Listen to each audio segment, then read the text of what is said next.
pense que c'est l'année la plus, pour moi, j'étais à l'Impact de Montréal quasiment depuis les débuts en MLS, je pense que c'est l'année la plus fournie en termes d'émotions, en termes voilà, d'ascenseur émotionnel tout au long de l'année. Il y a eu premièrement, on a commencé l'année avec l'épopée en Ligue des Champions.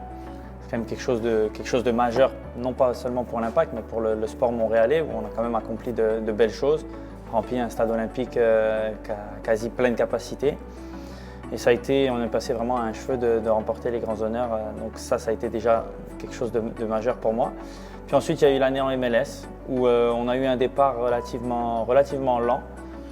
On est arrivé vers le milieu de l'été, la fin de l'été. Et là, tout à coup, il y a eu un changement d'entraîneur, il y a eu l'arrivée de Didier.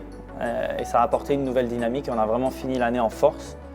Là aussi, on est rentré dans les séries éliminatoires, tel que c'était l'objectif avec un momentum. Et on a fait des belles choses, c'est sûr qu'on est un petit peu déçu peut-être de la fin, mais on est quand même très content de la dynamique avec laquelle on a fini cette saison. Quand on voit un joueur arriver comme ça, on a toujours des a priori. Alors, est-ce qu'il va avoir la grosse tête? Est-ce qu'il va être difficile d'approche? Comment il va être exigeant? On sait qu'il va l'être, mais comment? Est-ce que ça va être des fois avec des retombées négatives des fois? Et puis au final, il y a quelqu'un qui s'est présenté devant nous qui est une des personnes les plus simples de ce vestiaire-là, une des personnes les plus faciles d'approche, quelqu'un qui transmet de la bonne humeur, que ce soit quand il joue, mais aussi dans son discours durant les matchs ou au quotidien dans le vestiaire. Et c'est vraiment quelque chose qui pour moi a été un déclic dans le sens que oui, on est là pour travailler bien sûr et le sérieux, il est le premier à être sérieux dans sa préparation, mais en même temps c'est quelqu'un qui respire la bonne humeur et qui respire le bonheur et il l'a transmis au groupe et c'est pour ça aussi que l'année s'est bien terminée. Pour quel que soit le joueur, c'est difficile d'arriver en cours de saison et pour un gars comme lui qui a attendu, en plus on avait des résultats vraiment en dents de scie à ce moment-là, il était un petit peu attendu comme le Messi, la personne qui allait complètement changer le visage de l'Impact. Et au final, il a répondu présent. Et pourtant, c'est quelqu'un qui est venu modestement en disant écoutez, moi je ne suis pas là, on ne va pas changer les choses, ça va prendre du temps, mais faites-nous confiance. Et puis au final, ça a pris encore moins de temps que ce qu'on pensait. Et ça m'a appris comment tu peux être un leader dans une équipe, tout simplement en prêchant par l'exemple et en diffusant de la bonne humeur et une bonne ambiance dans le vestiaire et tout à coup les choses peuvent se retourner très facilement. Et j'ai définitivement beaucoup appris de la chance que j'ai eue d'évoluer avec différents partenaires. J'ai évolué beaucoup avec Laurent. Avec Laurent, on se comprend bien et les choses se passent naturellement. Avec Victor, c'est un style différent, mais là aussi, moi je parle espagnol, donc lui comme il parlait espagnol, on s'entendait avec ça. Asun, j'avais déjà eu la chance de jouer avec lui par le passé. Donc moi je suis quand même quelqu'un de très versatile et peu importe avec qui on me met, je vais tout simplement m'assurer que mon style complète celui de la personne à côté de moi et ça s'est très bien passé. C'est sûr que c'était un honneur et puis je ne m'en suis pas caché à partir du moment où je savais que j'allais devenir Canadien. On m'avait plusieurs fois questionné est-ce que ton objectif c'est l'équipe nationale? C'était sûr, c'était un objectif affiché. J'ai eu cette chance-là de beaucoup jouer vers la fin de l'été et de performer. Ça a été le déclic parce que l'équipe nationale avait un camp qui se préparait vers la fin du mois de septembre, début octobre. Et donc j'ai été appelé par l'équipe nationale et j'ai eu cette chance-là d'aller là-bas, de bien faire. Je suis revenu, j'ai encore un peu joué, j'ai été rappelé pour les qualifications et ça c'était vraiment la preuve que mon travail avait été bien fait. Je me donne clairement un objectif, c'est sûr que je veux jouer. Quand on est appelé, on veut jouer, on ne va pas juste être appelé pour faire de la figuration.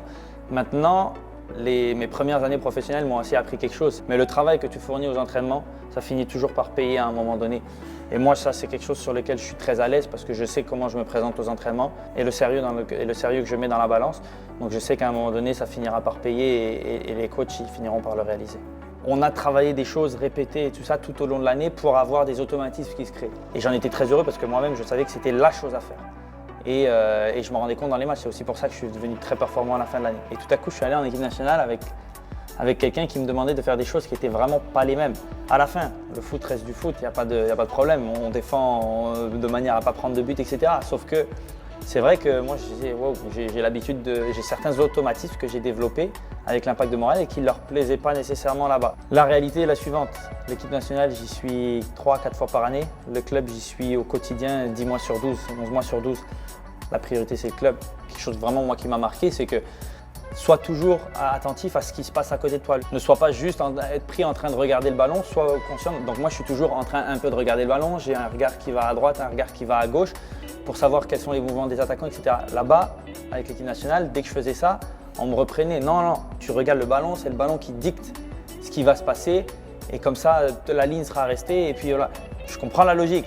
tu as du mal à changer ces habitudes-là. Et surtout, tu as développé ton style de jeu qui va avec ces automatismes qu'on t'a demandé. Et donc, un petit peu, j'ai envie de dire que mon style de jeu dépendait de ça. Donc c'est ça qui était un petit peu difficile à changer comme habitude. C'est sûr que quand je me replace rétrospectivement, je suis très heureux de là où j'en suis. Voilà, j'ai signé un premier contrat professionnel dans une carrière qui n'était pas nécessairement prédestinée de par le timing. Je suis un petit peu un late boomer, comme on dit dans ce milieu-là. Maintenant, si je le prends à court terme, on n'est jamais satisfait, on veut toujours plus. Moi, je veux m'imposer comme Montréal, c'est ma ville, l'Impact, c'est mon club. Je veux m'imposer à l'Impact de Montréal comme un élément incontournable sur lequel on compte pour les années à venir.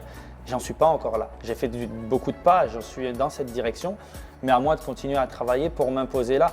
Mais c'est sûr que le chemin est le bon. Moi, je vais continuer comme ça pour vraiment, je pense que l'année prochaine, c'est l'année où je dois vraiment saisir complètement ma chance pour définitivement m'imposer et continuer le travail que j'ai abordé ces dernières années. Je voudrais m'adresser aux fans pour les remercier de cette année. Je sais qu'on a une saison en dents de scie, ça a des répercussions jusque dans les tribunes et jusque dans les ultras qui nous suivent à chaque fois. On leur a donné du bonheur au début, il y a eu un moment, il y a eu un passage à vide et je sais qu'on ne leur a pas fait plaisir. Mais on a su se redresser et renverser la tendance pour finir en force et eux aussi. Eux aussi nous ont appuyés dans ces moments-là, ils ont vraiment été derrière nous jusqu'à la fin, donc on voudrait les remercier. Je voudrais les remercier personnellement pour ça et leur dire que ce n'est que comment on a terminé, ça n'est que le début de la saison 2016 parce qu'on va aborder la prochaine saison de la même manière, avec la même confiance et avec les mêmes valeurs qu'on a fini. Et vous allez voir qu'il y aura une équipe qui sera fière d'évoluer pour l'Impact et d'évoluer pour ses supporters et on va le prouver.